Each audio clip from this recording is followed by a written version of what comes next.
పెళ్ళైనా పండగైనా వేడుక ఏదైనా పట్టుచీరల ప్రత్యేక వేదిక వారాహి సిల్క్స్. కోటప్పకొండ దేవస్థానం రాష్ట్రంలోనే ఒక ప్రముఖ శైవ క్షేత్రంగా అనేక సంవత్సరాల నుంచి రాష్ట్ర వ్యాప్తంగా నలుమూలల నుంచి కూడా భక్తులు రావటం, ఆ త్రికోటేశ్వరిని దర్శించుకోవటం జరుగుతూ ఉన్నాయి. ఈ కూటమి ప్రభుత్వం వచ్చిన తర్వాత రోజు రోజుకి కూడా ఈ యొక్క కోటప్పకొండ దేవస్థానం యొక్క ప్రతిష్టని, సాంప్రదాయాన్ని తుంగలో దొక్కే కార్యక్రమం చేయటం, అప్రతిష్ట పాలు చేయటం జరుగుతూనే ఉంది. ఒకటి కాదు, రెండు కాదు. మొన్న కోటప్పకొండ తిరణాలు చూసాం. తిరణాల్లో ఏకంగా హోమ్ గార్డే నేరుగా మద్యం అమ్మకాలు చేయటం. ఓ ప్రభుత్వంలో పనిచేస్తున్న ఒక హోమ్ గార్డు తిరణాలకి నేరుగా డైరెక్ట్గా కౌంటర్లు పెట్టి మద్యం అమ్ముతూ ఉంటే కేవలం అతన్ని సస్పెండ్ చేసాము, మా పని అయిపోయిందని చెప్పి అధికారులు భావిస్తున్నారు.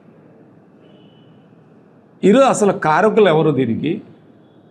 అక్కడ ఇన్ని ఇన్సిడెంట్లు జరుగుతూ ఉన్నాయి. ఏమైనా ఒక ఎంక్వైరీ చేసి దీని మీద ఏమైనా చర్యలు తీసుకున్నారా అంటే లేదు. అక్కడ ఈవో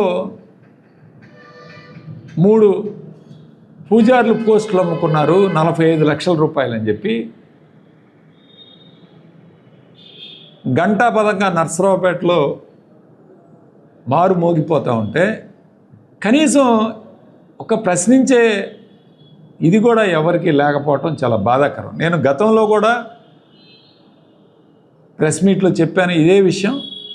ఈ విషయం మీద ఎక్కడ కూడా కనీసం ఒక ఎంక్వైరీ చేసి కలెక్టర్ గారు కానీ లేకపోతే సంబంధిత అధికారులు కానీ ఏం జరుగుతూ ఉంది, ఏం జరిగింది, మళ్ళీ ఆ 3 పోస్టులు 45 లక్షలకే కాదు, ఇంకా 2 పోస్టులు ఉన్నాయి, అవి కూడా ఫిల్ చేస్తాను, మీరు 15 లక్షల చొప్పున తెచ్చుకోండి అని చెప్పి ఈరోజు మాట్లాడుతూ ఉంటే ఎవరూ కూడా దీని మీద స్పందించకపోవడం ఈరోజు వరుసగా జరుగుతూ ఉన్నాయి. ఈరోజు అనేక ఇన్సిడెంట్లు. అట్లానే నాసరై అనే ఒక టెంపుల్లో పనిచేస్తున్న వ్యక్తి పర్మనెంట్ ఎంప్లాయీ, కాంట్రాక్ట్ ఎంప్లాయీ ఈరోజు చనిపోవటం జరిగింది. దానికి కారణం కూడా చెప్పారు, సూపరింటెండెంట్ చేస్తున్న హెరాస్మెంట్ అని చెప్పి అతను ఒక లేఖ కూడా రాశాడు. ఆ లేఖ కూడా బయటకు వచ్చింది. ఎంక్వైరీ చేశారు. అది కూడా పాపం జనసేన వాళ్ళు వెంబడబడి ఎంక్వైరీ వేయాలి అని చెప్పి గుంటూరు వెళ్ళి వాళ్ళు రిప్రజెంటేషన్ ఇచ్చి కలెక్టర్ గారిని కోరి ఇవన్నీ చేసిన తర్వాత ఎంక్వైరీ చేశారు. కనీసం ఎంక్వైరీ తర్వాత కూడా అతని మీద ఏమి చర్యలు తీసుకున్నారు ఆ సూపరింటెండెంట్ మీద అనేది ఇంతవరకు ఎవరికి తెలియదు, ఎవరికి స్పష్టం లేదు.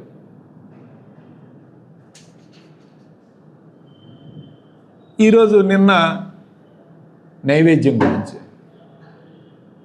అంటే దేవుడికి పెట్టే నైవేద్యం అక్కడ పూజారులు చేయాలి, నైవేద్యాన్ని చేసి దేవుడికి పెట్టాలి. దేవుడికి పెట్టిన తర్వాత వాళ్ళే ఆ నైవేద్యాన్ని స్వీకరించే కార్యక్రమం ఉంటుంది. అంటే తినలేని పరిస్థితి, ముక్కిపోయిన బియ్యంతో గత 50 రోజుల నుంచి కూడా ఇదే తరహాలో నైవేద్యం పెడుతున్నారని చెప్పి వాళ్ళు చెప్తూ ఉంటే ఈరోజు మరి రోజుకొక కార్యక్రమం ఈ విధంగా దిగజారిపోయే పరిస్థితులు ఈరోజు చూస్తున్నాం. ఒకవైపు తిరుపతి ప్రసాదం గురించి రాష్ట్ర వ్యాప్తంగా కూడా హడావుడి జరుగుతూ ఉంటే కనీసం చర్యలు తీసుకోవాల్సిన బాధ్యత ఉందా లేదా ఈ ప్రభుత్వానికి? రాష్ట్ర వ్యాప్తంగా ప్రసాదం తిరుపతి లడ్డు వ్యవహారం మీద జరుగుతుంటే కోటప్పకొండలో మరీ అధ్వానంగా యొక్క నైవేద్యం కూడా పూజారులు తయారు చేయాల్సింది. అక్కడ స్వీపర్లు, అక్కడ వార్డ్ బాయ్స్, ఎవరో చిన్న వాళ్ళు తయారు చేస్తున్నారట ఈ యొక్క నైవేద్యాన్ని. వాళ్ళు తయారు చేసి వాళ్ళు దేవుడికి పెట్టే కార్యక్రమం, వాళ్ళు పూజారులకు ఇస్తే పూజారులు దేవుడికి పెట్టే కార్యక్రమం చేస్తారు. వాళ్ళు తినలేక కోతులకు వేస్తే కోతులు నిన్న తీసిన ఫోటోలు కానీ వీడియోలు కానీ చూస్తూ ఉంటే అంత బాధాకరంగా ఉంది ఈరోజు పరిస్థితి. ఆ ఈవో కనీసం ఆయన అక్కడ వారానికి కనీసం 3 రోజులు 4 రోజులు ఉండాల్సిన పరిస్థితి ఉన్నా సరే రోజు ప్రకాశం జిల్లా నుంచి వస్తాడు, వచ్చి మళ్ళీ ప్రకాశం జిల్లా రోజు వెళ్ళిపోవాలి. సాయంత్రానికల్లా మళ్ళీ ఉదయం ట్రైన్కి ఆయన వచ్చేపాటికి 11, 12 అవుతుంది. మళ్ళీ సాయంత్రం 3, 4 మళ్ళీ వెళ్ళిపోయే పరిస్థితి.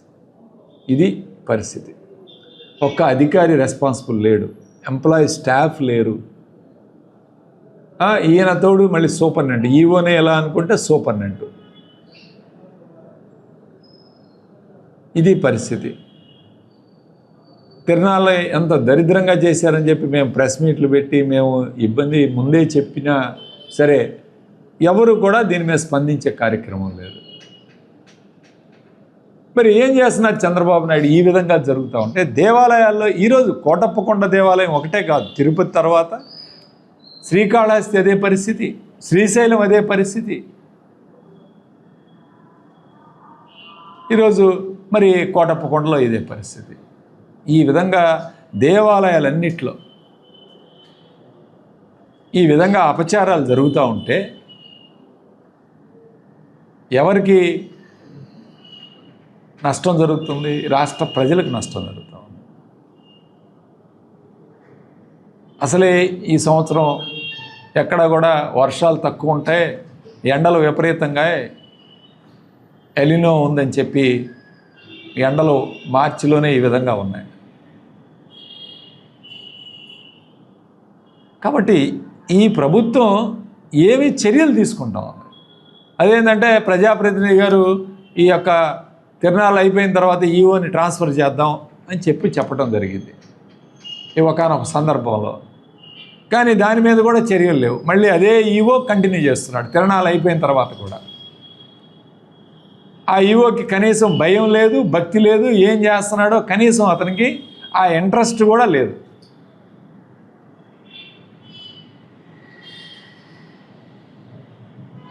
ఇది పరిస్థితి. అక్కడ ఉద్యోగస్తులు ఒక్కరు కూడా ఉండరు.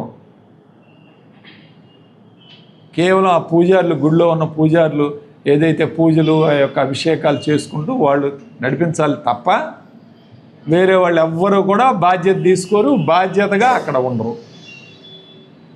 కొన్ని రోజులు ఇదే బియ్యం భక్తులకి వచ్చే ఈరోజు అన్నదాన సత్రంలో కూడా ఉపయోగించారు. వాళ్ళు కూడా కంప్లైంట్ ఇచ్చారు కొంతమంది భక్తులు. అయినా సరే ఈయనకేం చలనం లేదు. మళ్ళీ పైపొద్దు ఈరోజు మళ్ళీ ప్రెస్ మీట్ పెట్టి అలాంటిదేమి లేదు, ఇలాంటిదేమి లేదు అని ఒకరు, ఈ ఎమ్మెల్యే గారేమో మీ ఇష్టమేనా, మీరే ప్రెస్ మీట్లు పెడతారా, మీరే చూపిస్తారని ఈ పూజారుల మీద కోప్పడ్డాం. అని పూజారులు దేవుడికి జరుగుతున్న నష్టాన్ని, దేవుడికి జరుగుతున్న ఈరోజు ఏదైతే అపచారం జరుగుతూ ఉందో అపచారాన్ని బయటపెట్టినందుకు మళ్ళీ వాళ్ళని దబాయించి వాళ్ళ మీద చర్యలు తీసుకుంటామని ఈరోజు బెదిరింపు చేసే కార్యక్రమం. ఇది కరెక్ట్ పద్ధతి కాదు. ఇది మీరు ఏదైనా ఇంట్రెస్ట్ తీసుకొని ఆ దేవాలయాన్ని అభివృద్ధి చేసే కార్యక్రమం చేయాలి. కానీ అవేమీ లేకుండా ఈ విధంగా ఆ ఈవో వస్తాడో లేడో తెలియదు, ఎప్పుడు ఉంటాడో లేదు తెలియదు.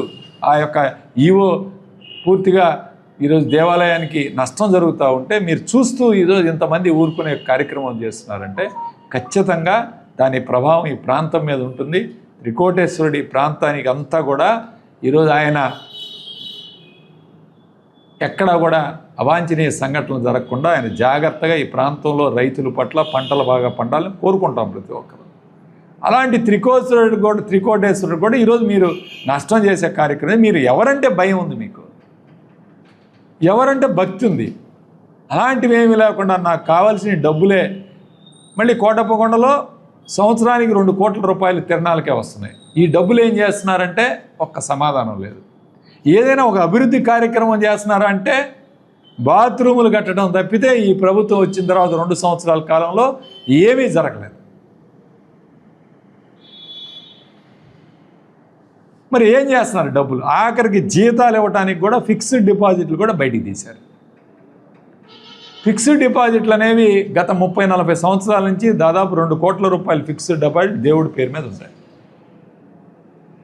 వాటిని కూడా బయటికి తీసి, అంటే ఈ డబ్బులన్నీ ఏమైపోతున్నాయి, అక్కడ కాంట్రాక్టర్ ఈవోనే, దేవాలయం చూసేది ఈవోనే, ఆయనే మేస్త్రి, ఆయనే అన్ని పనులు కూడా ఆయన ఆధ్వర్యంలో జరుగుతాయి. ఆ ఈవో గారే కాంట్రాక్ట్ రూపంలో ఎత్తి ఆయన లక్షలు మార్పుకునే కార్యక్రమం.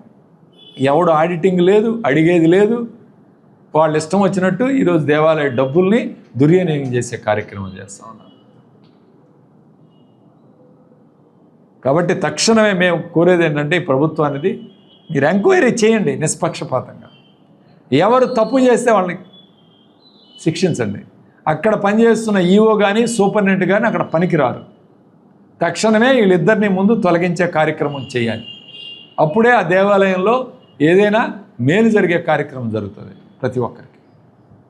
కాబట్టి తక్షణమే వీళ్ళిద్దరిని సస్పెండ్ చేయించి కొత్త వాళ్ళని వేసి అక్కడ దేవుడి కైంకర్యాలు కానీ దేవుడి యొక్క పూజలు కానీ బాగా జరగాలి.